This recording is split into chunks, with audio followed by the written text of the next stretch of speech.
Welcome to Big Blue Breakdown. Your marvelous host, as always, Matthew, the Wild Man, Lyle Man, joined by the one and only Buck Nasty. How you doing today, sir? Well, I could be doing better, but the man thing kind of excited me a little bit. So I'm definitely ready to talk some UK sports, buddy.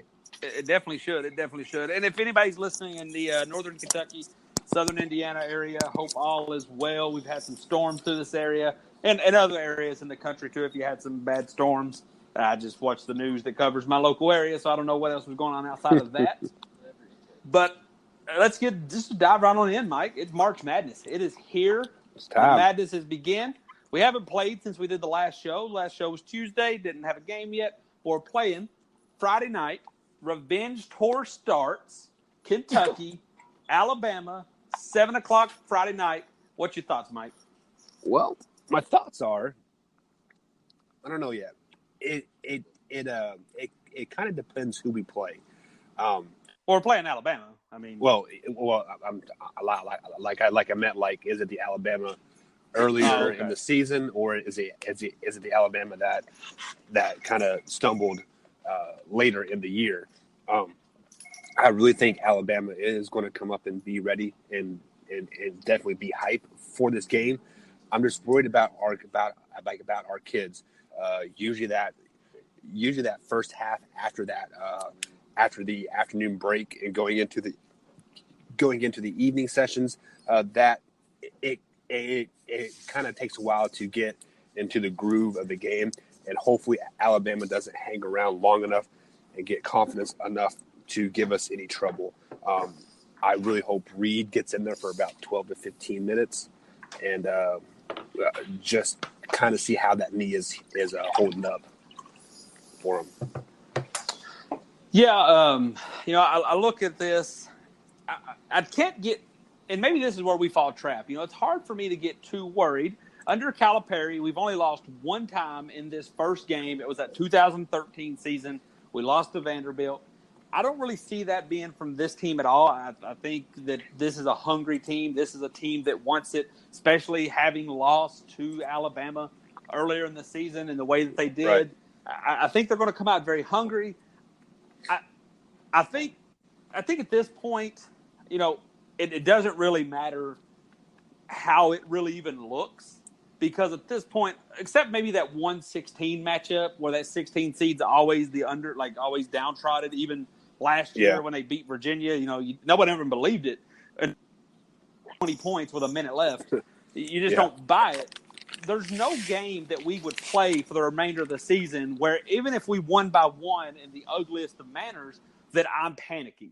If we win ugly by 1 point versus Alabama, I'm okay with that. If we win by one, man. Exactly. If we win by 1 point against Tennessee in the semifinals, I'm definitely okay with that. And if we win the SEC championship by 1 point, don't care who it is, don't care what team slithers all the way through there. You win the SEC championship by 1 point, that's a win. Same will go in the tournament. Like I said, I'm taking out that 16 seed. If we win everything from the second round to the championship game in an ugly dogfight, blowing a 20-point lead, and win by one, I would not be concerned. Now, I say all that without excluding any injury. If we got a 20-point lead, somebody gets hurt, and then we lose by one, that's cause for concern.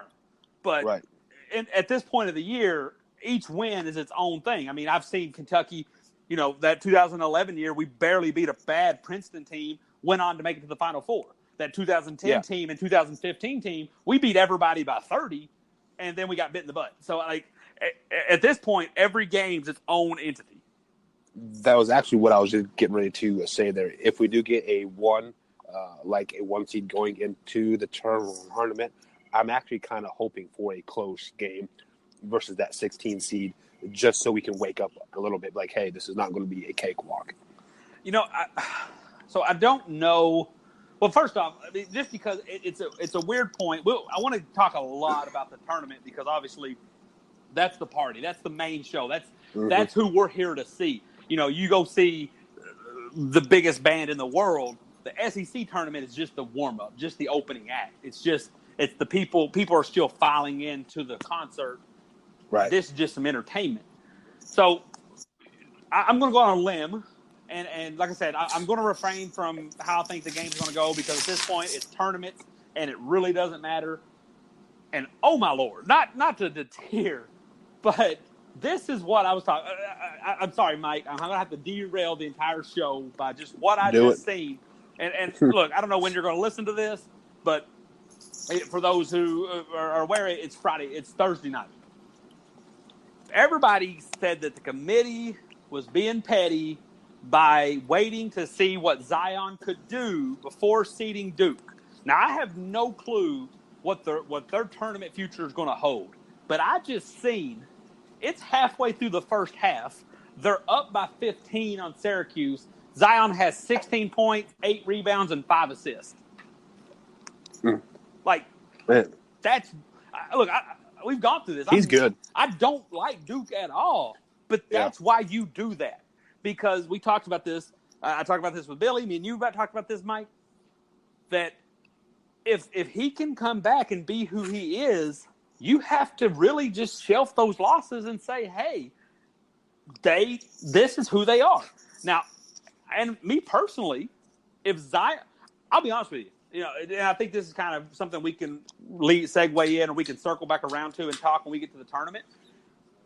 If Duke runs through the ACC tournament, which they very easily could if they're at full strength. They should. I think you really – and I want to be – I don't want to use the word punish, but I think you have to wipe away North Carolina from that 1 seed talk.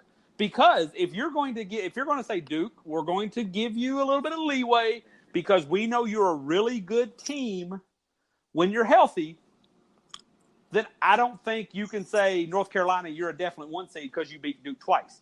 You know what I'm saying? Because you've just said in one breath that Duke is so good that we're not going to punish them for losing without Zion because he's that much of a difference maker. Then can you really reward another team who has only beaten Duke without Zion? And mind you, this would come after because they would meet again tomorrow. If everything holds up, Duke and North Carolina will play tomorrow. So if Duke runs them out of the building and Zion has a great game, I think that's a huge consideration you have to take. Yeah, just to add to your point there on the RTF Sports Talk, I believe it was Monday or Tuesday, we were talking about the final two 1 seeds, and I said I believe the final one and like the final 3 and 4 seeds for the 1 seeds were going to be the winner of the Kentucky Kentucky UT game, and then the winner of the Duke North Carolina game. Whoever made it further in their conference tournament will be the third number 1 seed and the fourth number 1 seed. Think so. Okay, let's because I do want to touch on your thoughts on the. I assume since we're going to kind of take out that it doesn't at this point any tournament doesn't matter if it's a 1 or a 100-point win, it just doesn't matter. Yeah, I assume you have Kentucky beating Alabama tomorrow, right? Yes, I have Tennessee and Kentucky playing. So Saturday Tennessee and Kentucky. Whatever it is. Do you have? I don't know the exact. I think it's LSU. Florida plays tomorrow. I think it's Auburn and South Carolina plays tomorrow. Who do you got? LSU, Florida. Who do you got there? You know, I think Florida is a hungry team. Smart is playing for LSU, but Florida's kind of playing for the tournament lives right now, and I think Florida is going to upset them. So I'm going to go LSU, and I'm going to make a weird statement or a bold statement, if you will.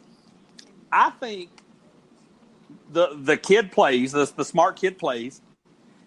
Don't even be surprised if you see Will Wade coaching either in the SEC tournament or the NCAA tournament, because I truly think the LSU knows they're guilty. No, I mean it's on wire. Yeah. The writing's already on the wall, so why not go? Right, because here's the thing: if you're going to vacate everything I do, you might as well at least vacate a SEC championship and a Final Four, right? Like, don't bench yourself because you're already getting vacated. Don't shoot yourself in the foot. Lose tomorrow lose the first game to Florida, get bounced in the second round to a 7 seed, and then have it vacated.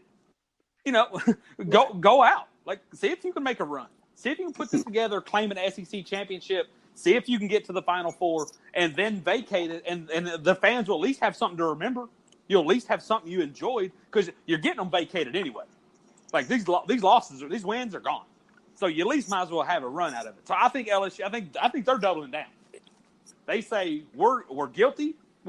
We're like shoot. What's that? What's those two? What's that old movie, Mike, where the two girls drive the car off the cliff? Shoot. I don't know what you're talking about. So. I'm my bad, Mike. I'll come back to it. But anyway, are you talking about the two girls that went to the high school reunion? Thelma and Louise, where they're on the crime spree and they're running from the cops. That's what this is. Oh yeah. LSU has robbed the metaphorical bank. LSU is on the run from the NCAA and the FBI. Not literally. They're running from the FBI. and they're like, you know what? We robbed this bank. We're not going to live long enough to actually live off this money. So let's just buy this Lamborghini or let's just steal this car. You know, that's what they're doing. They're just running. They're getting Will Wade and they're getting that smart kid. I call him the smart kid because I don't know his first name. They're just rolling. They're just going to try to just go through the SEC tournament, taking out what they can. Go through the NCAA tournament, grabbing wins. And, I mean, hey, I don't hate the idea, especially if you're already illegal. You're already caught. I mean. Well, and if you want to think the terminology just like that, Louisville got their 2013 title vacated. But the fans here in the Cardinal area still claim that. So LSU is going to claim that 100%. They're going to be like, well, sorry, we cheated. No, we beat the crap out of you guys. So, Mike, do you want to hear the most? Do you want to hear the most? I don't want to say the most unpopular thought I have, because I have a lot of unpopular thoughts. But a very unpopular thought. I'm assuming it's unpopular. I haven't really said this to a lot of people, especially a lot of Kentucky fans, because they're not going to admit it, because they're going to want to out loud. They're going to want to take the high road. But I will be honest with you, Mike. If you told me, and I'm going to use John Calipari. This isn't. I love John Calipari as a coach. It's not a dig at all. But if you told me in 2010 when he came here that you would win every national title from 2010 to 2019, and then in 2020 it would all be vacated, or you could hire this other random coach, make one Final Four, and then have a bunch of Sweet 16 and Elite 8 losses, like a Kansas, but it's all fair game. Give me 9 national championships. 10, give me 2. Yeah. Because when you give me 10. That death, when I get that death penalty and I can't play anymore, I got those 10 national championships, and you can vacate them all you want, but the shirt still fits. Yeah. The memory ring still fits. The ring still fits. Like, that memory is still there. So and I guarantee you, the banners will be hanging in some bar in downtown Lexington, just like the 2013 banner is here on 4th Street. It's still hanging somewhere. And then, we still experienced it. Hey, here's what's going to happen. It didn't exist. Because the NCAA is so flimsy and just a sham in their own way. And look, I defend selections. It's everything else that I question. The NCAA is so flimsy in their own way. In 40 years, or maybe not that long, I don't know how long, but let's just say 40 years, when Calipari dies or passes, like all great coaches will eventually do, they're going to do the Penn State thing. And I'm not comparing the two, but what did Penn State do? When the Penn State stuff came out, they came down hard. Right. Joe Paterno lost everything. Once he passed away and the smoke kind of cleared, they gave him his win back. They gave the university their stuff back. That's what would happen here. Because let me tell you, any team that wins 10 straight is going to always be remembered whether you vacate it or not. Right. And it's going to go down in history. So in 30 years, they're going to put all that stuff back. I'm just saying, we can act all high and mighty now, but if you gave me the options of 10 straight titles and you were going to vacate every one of them, bring that on. Just let me enjoy the run. And I'm going to go out on a limb and say if people would be on the other side of the coin they aren't being totally honest with themselves. I agree. It's this fake. It's this fake holier than thou. I believe it. No, you're right, Mike. That is an unpopular opinion on face value, but deep down, if you're giving that, everybody's taking that A1 day one. And I agree with you 100%. So anyway, but all right, let's move on. Great little conversation. Those are the kind of conversations I love. Moving on. Let's real quick. Auburn, South Carolina. I mean, South Carolina's the 4th seed, but they don't even feel like it. Like, I feel like Auburn's going to run through them, right? Yeah, I'm kind of in the same boat you are. I think we kind of slept on South Carolina like all season, like how they end up in the 4 seed, because I feel like like every game you've seen of them, like they're getting blown out. They're like, what? The 4 seed? They did good at the beginning of the SEC. The reason everybody forgot about them is because they just did god awful in the non-conference. Yeah, like the non-conference, they were horrible. Right. They started out hot. They were physical, big team, and they just ran out of gas. And Auburn's a 5 seed. It's not like this is an 8 seed. This is a 5 seed Auburn, who probably a 2-point loss here or there, or a lucky win by South Carolina is the reason this isn't flipped. So, and you have to and if we flash back, I think we both had Auburn in the Sweet 16 to start the year off, if I'm not mistaken. I actually had them in the Elite 8. Now, I had them as a 3 seed. I definitely don't think that's kind of a case anymore. But let me talk South Carolina or LSU Auburn then. But since we both kind of agree on that, who do you have in the SEC championship from that opponent? From LSU Auburn, I believe it's got to be LSU. If I'm not mistaken, LSU has beat Auburn twice this year, and just LSU is a good, solid team versus Auburn. I think they match up really well. If they double down like we talked, I will pick LSU over Auburn. Mm-hmm. If they still try to keep somebody on the bench, even if it's their coach, even if they try to go with an assistant coach, I think Auburn and Bruce Pearl gets it done.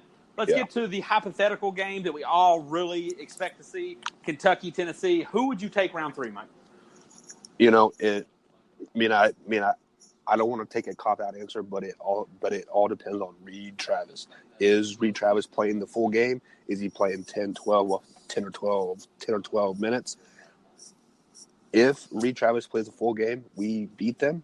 If he plays 10 to 12 minutes, we lose. I think what you do if you're Cal is, I think, because, we beat this team in the SEC tournament last year in the SEC championship game. I think if Reed Travis is able to contribute at all, even if it's for a 4-minute block, we win. I think when you take it out of Knoxville, when you put us in a tournament setting, when everything's equal, going into Knoxville, we had won, we were feeling mighty. When everything's equal, I like our boys, I like our guys. You put Reed Travis in at all, I think that pushes over the edge. What I would do if I was Cal is I play him 2 to 4 minutes, 2 to 5 minutes. It all depends on how he does tomorrow. Yeah. But I play him 2 to 5 minutes in the first half. If my team is playing great, I let him chill. I let him rest up. If he's needed, then you let him go the 10, 15 minutes in the second half, and you get the best of you. Because let's be honest, even with this team, even if we go out there and we're down by 20 at halftime, that's fine with me. It's not fine, but I'm still faithful that we can come back and do this. You give me 15 minutes with Reed Travis. Right. So I think Kentucky is going to be able to get it done. Just because there's so many variables that we can come into with all the teams, do you see Kentucky winning the SEC tournament? If they're playing LSU, yes. If they're playing Auburn, yes. If they're playing Florida, no. Really? So Florida is the one that you see getting us. Okay. Very interesting take. I think if Florida gets hot, they're going to stay hot until the second round of the NCAA tournament. Okay. Very interesting take, Mike. Let's just step on over to the big tournament that we all down to talk about. Now, when we originally planned on doing the show yesterday, there was a lot of variables coming into play, but I think it's starting to form around. Mm-hmm. I think without giving a seed, without putting them in a spot, just in no particular order, Mike, who is your 4 number 1 seeds as is. We'll talk scenarios in a second. But as of today, if the NCAA selection committee, if it was selection Thursday instead of selection Sunday, if they shut down the SEC tournament and all remaining tournaments in no particular order, who are your 4-1 seeds? I'm going to go Virginia. Okay. I'm going to go Kentucky. Okay. And then I'm going to go Carolina and Duke. Okay. So I'm fine with that. Like that's fine with me. And I'm going to take a second here. I'm curious to see if now that Kentucky kind of holds their own destiny and that Kentucky's just a few wins away from that, what at times this season seemed unfathomable 1 seed in Louisville. A lot of we talked about them last episode, Mike. A lot of those Kentucky fans, they get a little conspiracy theorists. They like to put their tin hats on. They think, the NCAA is in love with the ACC. They're going to cheat and give 3 1 seeds, which if everything bounced right, I would have no problem with it. I want to see if they keep the same energy because 3 number 1 seeds of the ACC is great for Kentucky. Yep. Because that means you get a bracket with no Duke, no North Carolina. Right. Like, please be favoritism. Please cheat and give them 3 number 1 seeds. Like, please. Who do I got to beg to make this happen? Like, yeah, that's what it does. And if we're talking about ACC, them wanting 3 teams, then I mean the St. Mary's win over Gonzaga helped that cause so much, and I think finally they are going to punish Gonzaga for having such a weak conference schedule and whatnot. So let's right now, like I said, if we're following the parameters that I set up, that they shut down everything today, and it's selection Thursday, I'm with you, Mike. Those are the 4 seeds. If we're just throwing them out, boom, boom, boom, boom, boom. So let's kind of go through them. We're putting selection Sunday back to where it belongs. Virginia, is there anything that they could do that would have you not give them a 1 seed? Lose this afternoon. So if they lost if they lose the first game, you would be open to the idea of moving them. Yeah, simply because we saw what they did in the tournament last year, and then they they lose to Syracuse again. Or I'm sorry, who did they play earlier today? It's not Syracuse. Who did they play? Who have they played earlier today? North Carolina lost, they won by 20. Yeah, well, I'm saying let's say they would have lost, by 4 or 5 points. So with that being said, that would have knocked them down. Yeah. So with that being said, you're basically saying there's no way they lose the 1 seed now because I think they're a lock. Yeah. And rightfully so. They only have 2 losses. The most they could get is 3. You don't punish that when you're looking at a Duke, North Carolina, Kentucky, and Tennessee with 5. And then if you think about it, who would they play next? It's the winner of Louisville and Notre Dame, isn't it? Well, no, Louisville and Notre Dame played, and Louisville lost to North Carolina. I'm sorry. So okay. It would be not North Carolina or Duke. I don't want to derail the show with ACC because I know me and you, neither one, have really studied that bracket. So, but okay. So one thing that I think helps Virginia. I'm just saying they are playing a top 25 ranked team more than likely next. Yeah, probably Virginia Tech. I'm not. If I was a betting man, I'd say it's Virginia Tech. Virginia Tech got a win against Duke, albeit without Zion. They're a top 25 team. I'm absolutely right with you, Mike. So I think Virginia's safe. Kentucky, you mentioned this. You alluded to this earlier. If Kentucky loses to Tennessee and Tennessee wins the SEC, do you have Tennessee sliding in? I think that is how it will play out. Yes. Okay, but I can't argue with that because the way the bracket has has fallen, you don't get the Kentucky Tennessee Sunday matchup, both teams SEC tournament, SEC championship game. You don't get that. So you're going to get somebody who either lost pretty early on in the semifinals or somebody who didn't. So Duke and North Carolina, if this game is not close, is the loser off that 1 line? Yes. I think the winner of that game will be the 4th number 1 seed. Okay. So we're going to put that in there. So if one of those teams, I'm sorry, the third, the number 1 seed. And then would you allow Gonzaga back into the party? It just depends on how bad the loss was. 20 points, but either way. 20 points. 20 points. Yeah, I think you got to slide the Zags back up in there. Let me throw a new mix in here. Let me try to not make this convoluted for you, Mike. But I'm very interested. I love this time of the year. Yeah, me too. Beautiful time. I'm gonna introduce a new individual to the party. Somebody who is quietly snuck up there, got some quiet, impressive wins, got some nice quadrant 1 wins. Michigan State. Okay. If they run through and win the Big Ten tournament with ease and dominate against the Michigan, and Duke or North Carolina beats each other by 20, do you put that Michigan State in over Gonzaga? I think we all kind of chalked them off earlier in the year after they were bit by that injury bug back in January. I believe it was. Absolutely, yeah. I mean, if they run through the Big Ten and just destroy everybody, I could definitely see them sliding into that. Maybe not the number 1 seed, but the best number 2 seed. Okay. Oh, yeah, that understandable. What if I'll give you this?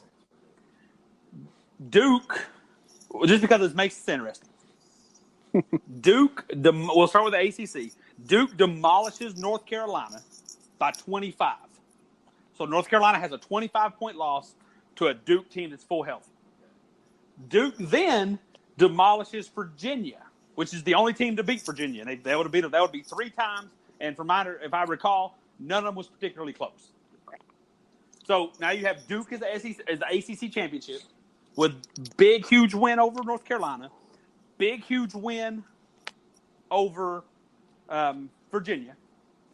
Michigan State wins the Big Ten in decent fashion. I mean, they win with a 5 to 10 point win.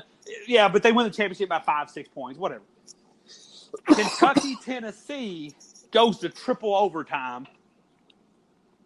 Kentucky loses. Tennessee beats Kentucky by 1 point. Last second shot, triple overtime. Tennessee then goes and loses last second, bad call, LSU. Who's your 4 number 1s, Mike? I still think Virginia. Okay. I think you can go ahead and write ink on their name as the 1 seed. Can't argue. It doesn't matter what. I don't think it matters what happens too much there. And I don't mean any disrespect by this, Mike, but I think they could get beat bad and probably even suffer an injury, and they'd still get that 1 seed. I'm not wishing any will ill, but I'm just saying they're so locked in. Okay. Yeah. All right, so you got Virginia. And then I have to go Duke, number 2. Gonzaga would slide back in there. And I think Tennessee would trump Michigan State. Okay. Even with not winning the SEC. Right, yeah. Okay. And just because of their how they were ranked earlier in the year and stuff. So. Okay. And then Duke, right? I mean, because of the ACC. Yeah. Okay. That's some crazy stuff, but it's a possibility. Without going into every scenario, Mike, what do you think is realistic? How about this? Okay. How about this? What if Duke and North Carolina both lose on Friday afternoon? Well, they can't because they're playing each other. I thought they don't play till Saturday. No, that's the championship game. Okay. They played them all night. Yeah. Okay. Mike, if you can find a way, if you can find a way that when Duke and North Carolina play that they both lose, please tell us. The bracket that I'm looking at it seems like it hasn't been updated quite yet. So that's why I was thinking the championship game was still Sunday. Well, real quick, I want your thoughts on this, Mike. The NCAA, Kentucky's really the SEC is really the only conference that plays its championship game on Sunday. Mm-hmm. The NCAA committee has basically said, "Hey, that's cool that you all do that, but we'd already got our minds made up. We're ready to when we bounce out this place on Saturday night." We're done. And because the SEC championship game is not till noon, so by the time it ended, it'd be like 2:30, 3 o'clock. The show starts 2 hours later. They ain't trying to live that life. They're done, Right. Yeah. Are you okay? Because there is some perks. I mean, it's nice to kind of have that whole weekend run. There is some – it's the only game on Sunday. Are you okay with the SEC continuing to do that and taking whatever risk they may? Or would you prefer they made like everybody else and pulled that championship back to Saturday – so you get the full SEC picture, taken into consideration? I'm kind of on the fence because if it were to hurt UK and a potential top seed, like I'd be this needs to be moved back to Saturday night, yada yada yada. But then at the same time, I'm kind of excited because all eyes are on that one game Saturday afternoon. So I thinking logically here, the only way it can really hurt the SEC as a whole is if LSU just goes and destroys everybody. And I think right now they're projected at like a 4, maybe 5 seed. And if the seeding is already, kind of like up there and kind of set, it'll be really hard to move them into a 3 or 4 seed where they would rightly be deserved if they go and run through the SEC tournament in dominant fashion. So as of right now, I'm okay with it, simply because it is not affecting Kentucky one way or the other. So, well, that's a good point, because typically we've been big fish. Like, we've been big fish, little pond. That Right. Our record, because typically we've either been so bad in the SEC that it didn't matter, or we've been so good it didn't matter. If the SEC continues to grow and beef up as it's been, and you start getting multiple teams in the top 5. You get Kentucky, Tennessee, Kentucky, Florida, Kentucky, LSU, repetitively, Kentucky, Auburn, repetitively in the top 5, top 6, all competing for that 1 seed. And then to know that, let's say for example, the roles were turned a little bit. We hadn't beaten Tennessee at all. And Tennessee was the 1 seed and we were the 2 seed. And we go in on Sunday and we just demolish Tennessee, but we still don't get the improvement because that's kind of already blocked out. I think that's when you're going to see the uproar.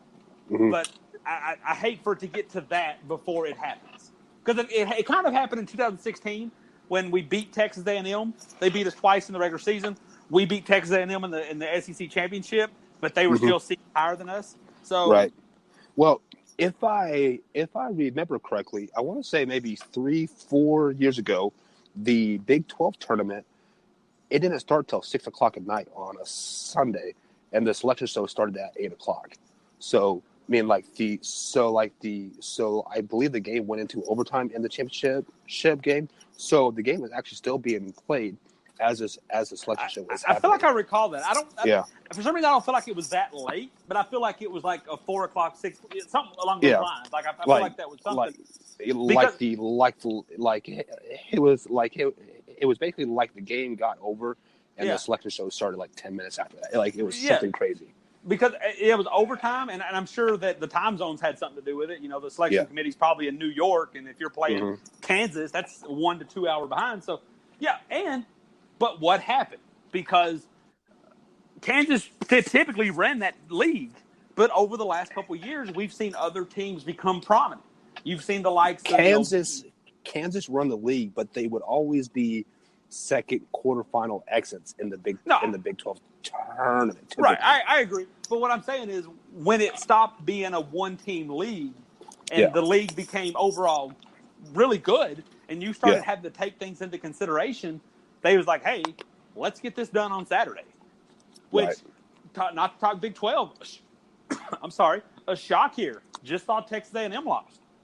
Yeah, Texas that was A&M, a big shock. Yep. I thought they could have been a final. I mean, they still could, but that was a team that I thought could be sneaky Final Four. Tech, right? Texas Tech, yeah, I'm so sorry. Watching Texas A&M right now, but so. Hey, speaking of that, did you watch that Vanderbilt game last night? I did not. It was. I did not. Man. It was ugly. I know there was a lot of people in the SEC kind of mockingly cheering on Vanderbilt because Vanderbilt had no SEC wins, and how cool, it'd been kind of cool to get your only SEC win in the SEC tournament. I'm not watching. I saw the stat. They are the very first team to ever go with 0 wins in conference play. So, Mike, for those who don't know, if you're not familiar with Mike's work, I'll give you a quick laydown about Mike. Mike, I enjoy doing Big Blue Breakdown with Mike because Mike, I get to see Michael Buck Heister. I call him Buck Nasty, but I get to see the actual Mike. I would be more prolonged to say that Mike Buck Nasty is the guy who does RTF, who really likes revving that engine of he just likes to get things riled up. He is an instigator of sports debate if there ever was one.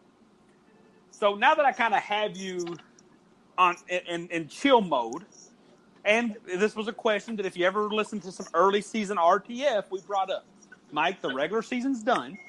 Mm-hmm. Give me your top 5 basketball conferences this year. You remember we had that discussion? I did. Yep. 3 or 4 months ago. Mm-hmm. We was all bright-eyed, bushy-tailed what could have been, who was going to be number 1, who was going to be number 2. Mike, give me your top 5 off the top of your mind. I know I'm blindsiding you with this question, but I didn't want you to overthink it. Who you got? I still think the SEC is by far the best. To be honest, I do think the ACC is a tad overhyped. They have 4 or 5 good teams, and then it falls way off. So I'm putting them at 3. So I'm going SEC, Big 12, because they are I feel like they are solid from head to toe. I mean, they could easily get all 9 teams in the tournament, and then I'm going ACC, and then Big 10, and then Pac-12. The Pac-12 just they kind of blunted me a lot. Yeah, I don't know. I don't know what's going on over there. Pac-12 is straight garbage. I mean, let's and actually, so number 1 for me, I feel like if we're being true, if you're not being a biased or a hater, as the kids like to say, I feel like you can probably be talked into that top 3 going any direction. Because if without thinking about it, I'm more apt to say it's the Big 12, ACC, SEC. And the reason I put the SEC down there, you mentioned it yourself, Mike. We got Vanderbilt didn't win a game. You got South Carolina. They were also bit by that injury bug hard. I feel like if they would have had that point guard, Well, they had 3 ACL injuries, right? I just know they lost the most important guy. Mm-hmm. So if you lose 3 guys, I mean, you're definitely going to be. I think so. So I think Big 12, ACC, just because they got so many darn teams, and then SEC, and then of course the Big 10. The Big 10. The Big 10 was pretty far down there. I mean, I thought the Big 10 had some nice things at the top, but kind of seeing Indiana unravel, Purdue kind of stumble a little bit, Ohio State not live up to the early season hype. Mike, I know I may have caught you off guard too. You could have used any conference because I think we could even dive into some other conferences. The American Conference is looking really good with Houston, UCF, and Cincinnati before you get to the Pac-12 because that is disturbingly bad. Because if you is it it's the AAC, right? With the UCF, Houston, it's American, Cincinnati, Wichita State. I mean, Houston. They were in the top 4 or 5 for most of the year. If you go by the net, they were definitely in the top 10. If you go by net ranking, those are number 14. Cincinnati, UCF, both top 25 teams. Right. Yeah. Well, and then UCF beat Houston in Houston to end their 30-game home streak, and then they turn around 2 days later and beat Cincinnati. Yep. At home. So I mean, and they have a 7'6" guy that's just ridiculous. Like he looks like a video game. Yeah. He's bald. So he looks like he's 30-ish. He does. He looks like Manute Bol did 10 years into his career.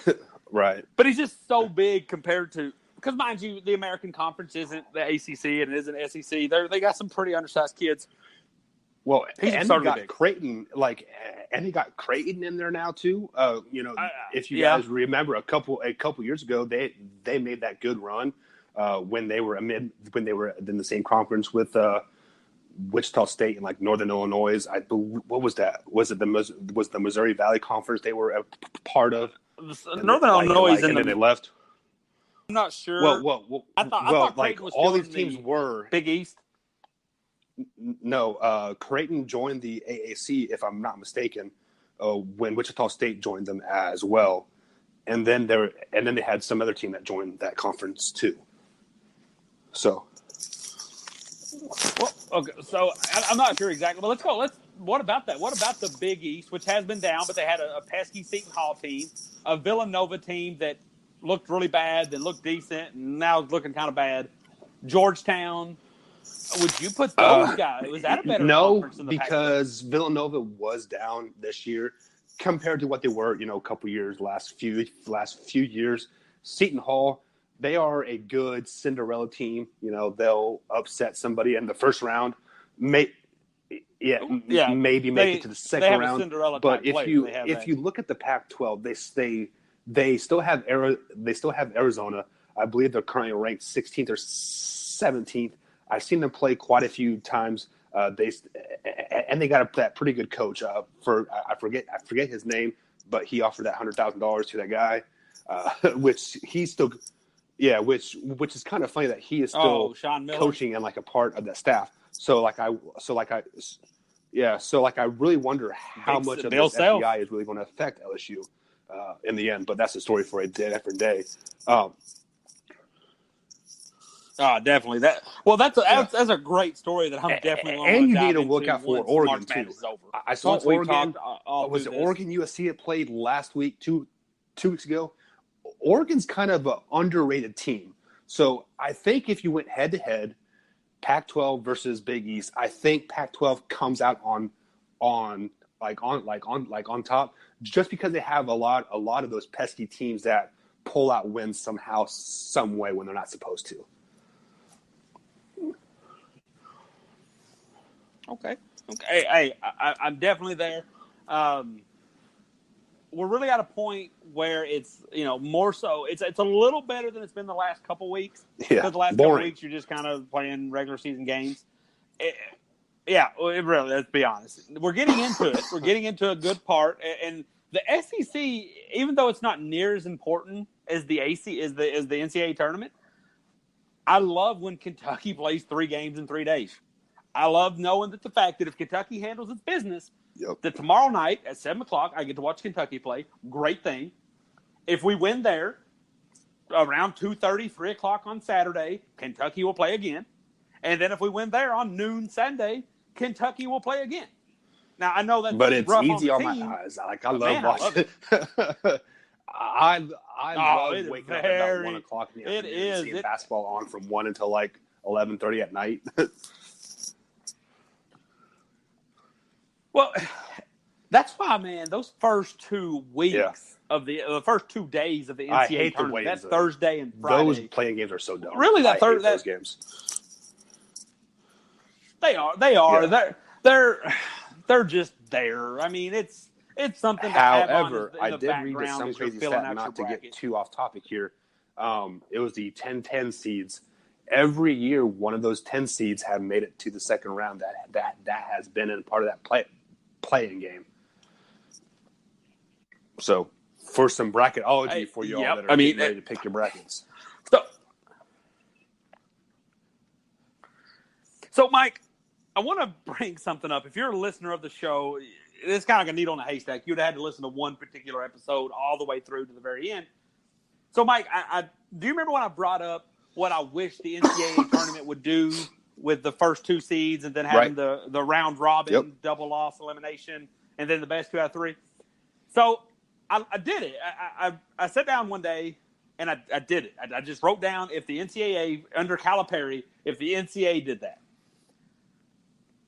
It really doesn't make that much of a difference. Right. I mean, as far as Kentucky's history goes, we probably win one more title. That 2015 team, you're really not stopping us.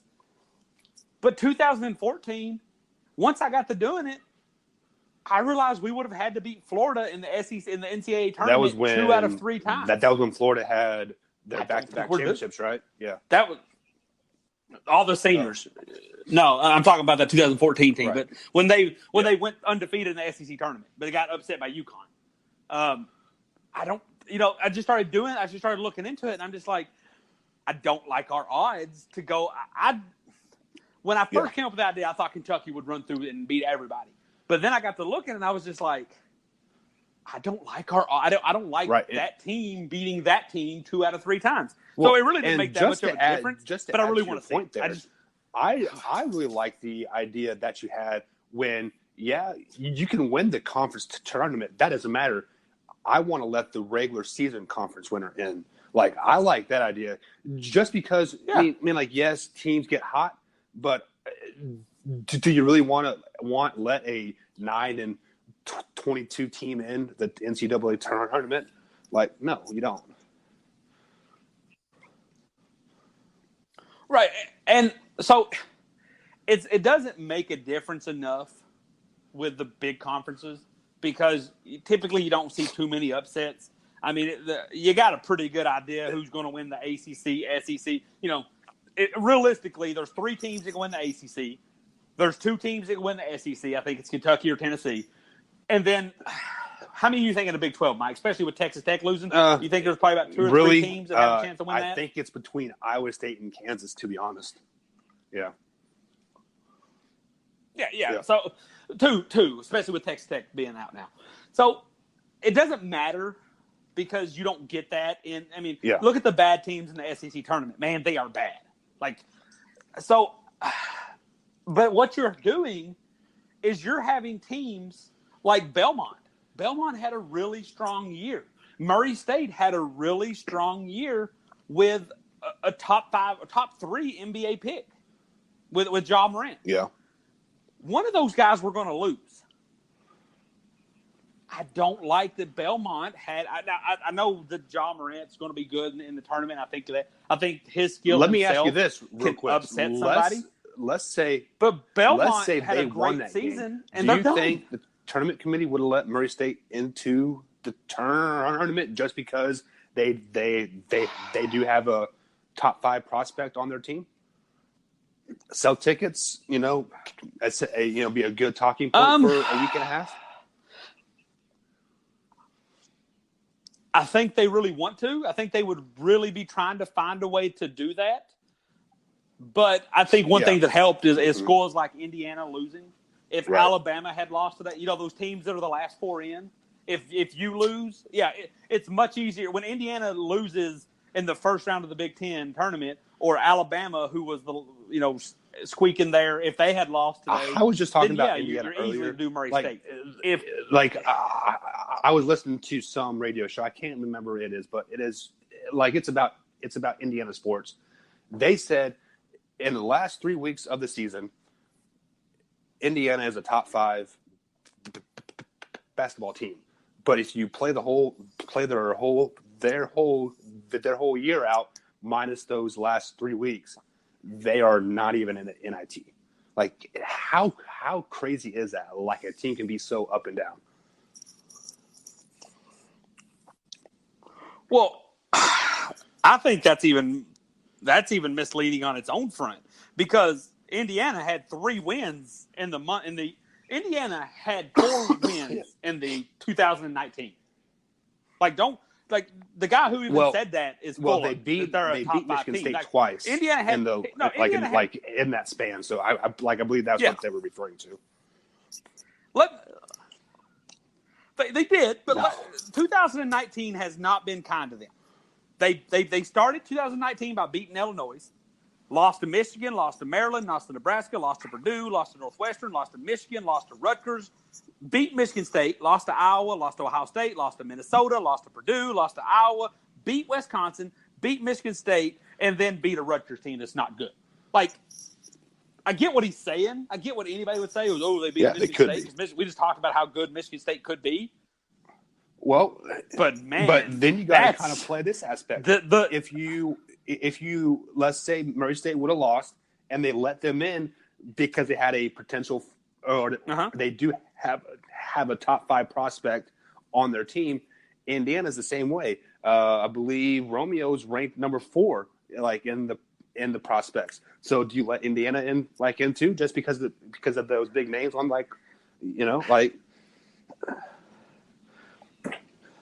Well, so I'm going to tell you the kind of the discussion I had when people try to start talking about how the NCAA, the selection committee is dirty or they cheat or this.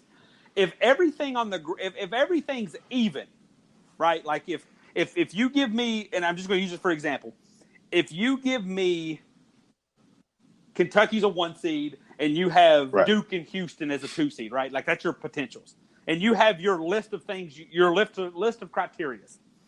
If the list of criteria is 55% in favor that you should put Houston there over Duke, which is that's pretty close. You put Duke, they're going to put Duke there because it still follows the rules, but it makes money. So I think the NCAA, the committee would do the same thing. They would look at Murray State, and they would look at Ja Morant, and they would look at Indiana, and they would look at Romeo Langford and say, How can we make this need happen? both of y'all in the tournament. But I think they would look, and Indiana has 12 losses, but at the same time, Murray State has 6. Indiana plays in a pretty competitive Big 12 conference, and Murray State plays in the Horizon? Ohio They Valley. play in the Ohio Valley. Yeah, but I mean, how do you defend? As I just read in the year 2019, yeah, I definitely hear everything you are. I'm definitely hearing everything you're saying, and 4-8, and agree. I'm just trying to be the devil's advocate just a tad bit, and yeah. No, I get it. No, you bring up a great point because Indiana's been so bad, you forget about Romeo Langford, and let's be honest, Romeo Langford's a good kid. Like he's a good player, but his game is game really fits Indiana. It's boring but yet productive. Ja Morant is dunking on everybody.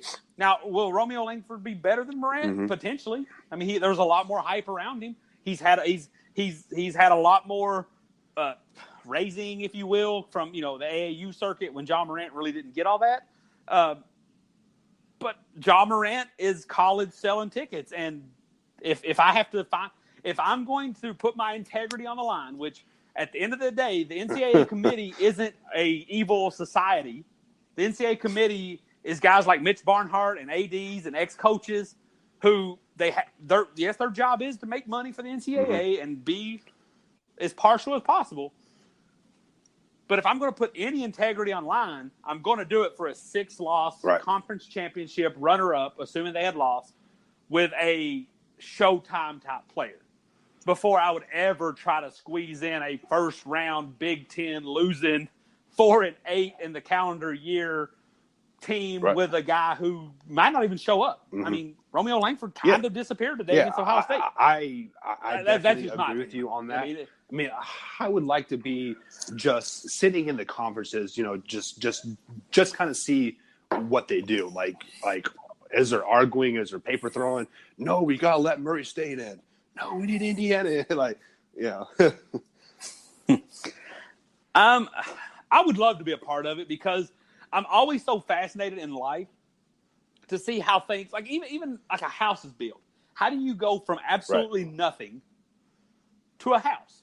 And I'm talking like from all the way from the foundation to the building to the blueprint to the drawing to the measuring to the preparation. Like, how do they do this? You take, I'm sure by now you have it narrowed down to about 70 to 80 teams. And how do you take it from 80 teams to 68? I would love to be a part of that. Do you think there's a better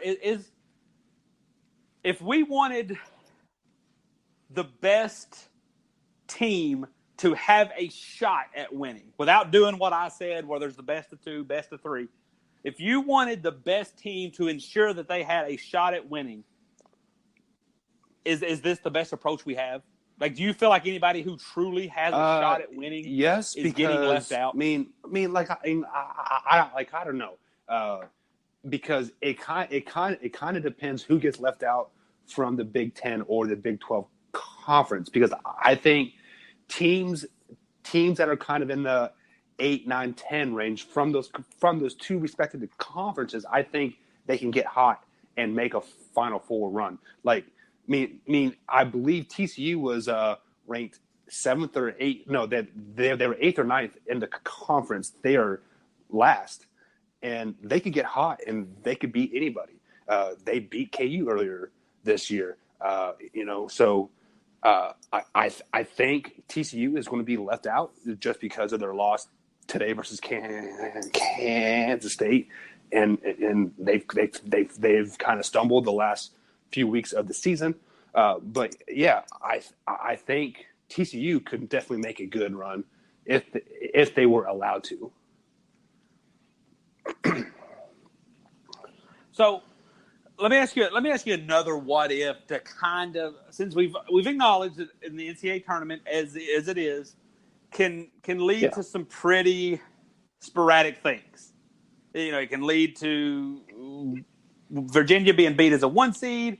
It could lead to some crazy things. Do you think at any point, and it would probably be like the week and the break that we talked about last episode, that dead period from the Sunday to the next Thursday, if during that period they, how the NFL does it, like if you're the number 1 seed, you don't know who you play until, because you get the worst team remaining. How would you feel about that if they reshuffled it? Like, for example, if when you got to the Sweet 16, if the 1 seed had lost and it was 8 seed versus the 5 seed, how would you feel if they reshuffled it so the 8 seed plays the 2 seed? Or do you think the 8 seed deserved it because, hey, the 8 seed beat who they were supposed to beat? Nah, I like Let them continue to play lower seeds. Yeah. Like what it is? Okay. So what about even in the Final Four, where, for example, like, say you get this year, the Final Four is out. On one side of the bracket, you have Duke, Kentucky, rematch, Final Four. And the other Final Four game, you have Syracuse, Houston. Yeah. Syracuse, Butler. Would you be okay with resetting it then, or are you I feel like, get it? I like the way it is now. So there's really no point of resetting it. It is what it is at the end of the day. We kind of knew what was going to happen. What we think we know what is going to happen. And, if a Cinderella team makes it to the Final Four and they're both 10 seeds or 14 seeds, let it play out. No, hey, no, I get it. I don't really know. I have no problem with how it is. I just think, if you get Duke, Kentucky, and then your championship game is either Duke, Kentucky versus VCU, I think you're just going to get if you want to flash back to last show, we talked about this. The Final Four is probably more watched and more hyped about than the actual championship game. So, yeah. It can very, very true. And the only thing that's going to save it is the likes of Duke and Kentucky. So that's really it for today's show. Mike, you got anything for the closing? It's going to be a slippery slope from here. We're just going to be. I'm actually really excited about the weekend. The local high school team is playing in semi-state. Go Silver Creek Dragons. Their first regional championship since 2005, I believe it was. So they're doing good things over there. So do you not to really turn this into a high school show, but if we got any Indiana listeners or anybody who's my Mike, wife actually Silver graduated Creek from that, high school very much. We're definitely enriched in there. Okay, well then I feel like 3 years ago, no, they weren't good at anything, and now they had a really good football team, and they didn't win state, but they had some really good wins. They beat some really good teams. You just mentioned how solid their basketball team is. Is this something that's kind of cyclical? Like they just kind of finally got a bunch of, kind of everything lined up? Let me tell you or what are they doing something to be a better team? They brought a football program. We got some stuff. They have always been pretty much a basketball, tennis type of school. Back in 2007 or 5, they brought a football team there. Yeah, the football team wasn't very good, but then they got a nice young coach about 3-4 years ago. And football players are usually great athletes. So when you get to hit somebody for 3 or 4 months a year, and you get to take that aggression and transfer it to the basketball court, it just makes you that much tougher. It makes you that much more hungrier, and it's like it is showing in the boards, like in the boys sports. So. Okay, well, there it is. If you're still sticking around and you even know who Silver Creek is, which I saw, I was at a gym playing basketball, and I saw an old sign for Silver Creek. Apparently, many, many, many years ago, they were called the Silver Creek Creekers. So that is a team. If there was ever a team that says 1950, I'm pretty sure it's the Silver Creek. I'm going to have to tell my wife about that. So, it was, yes, please do. So, that is it. Big Blue breakdown. One last thing, and I hate talking about it, but man, Duke's only up by 6 points. But Zion, 25 points, 10 rebounds. I hope they lose. 5 Even though Zion has a great game, I hope they lose. Oh, man. Just because I wonder what the community was like, would do. Like, are they going to choke? Are they going to chalk it up? Like, oh, he has a little rust on. He's just working it out. Or the team's not trying to find his gel yet. I'm really curious about that. Man, I you know what? I don't care about that because here's what I want, Mike. I want them to dominate the ACC. Now that I'm seeing that, for the longest, I thought it was just kind of a show. I thought they was he's coming back, just to get a good seed, and that he was never going to come back. Now that I see he's back, now that I see that, and he's not just, he's not Reed Travis. I shouldn't say that sounds negative, but we're going to sneak Reed Travis in. We're going to slowly admit him into the games. They're 25 points and 10 rebounds. That means you played a lot. So apparently they're just throwing him in. Like, here you go. I realize the kid's hungry. Let him eat. Let him dominate. Let him do the same thing to North Carolina. Let him do the same thing to Virginia. Give him the 1 seed. Keep him out of Kentucky's bracket, because that's how you get upset in the Sweet 16. That's how you get caught off guard by LSU, Auburn, another team. I'm drawing some blanks. There was a couple teams that I was thinking that could beat Duke just because they're long and aggressive on defense. That's how you get upset. If Zion Williams puts up 30 points and 12 rebounds and they lose today, and they get a 2 seed in Kentucky's bracket, that's what scares me, because now they're hungry. They're hungry now because they've been laughed at for the last couple. They're 3-3 in their last 6 games. They've been laughed at. They're hungry today. Let them eat today. Let them eat versus North Carolina. Let them eat versus Virginia. Let them do what they're going to do, because I want them to get full and complacent. That's how you're going to beat this team. I'm going to be honest. I'm not trying to downplay it. I'm not trying to say anything about them, but that's how you beat this Duke team, is you get them full and complacent. Right now they're playing hungry. I don't want to play a hungry Duke team. I'm just going to be honest. Good. Mike, any closing thoughts? All right, we are out. That's Big Blue Breakdown. Just a lot of NCAA tournament talk because it's that time. March Madness.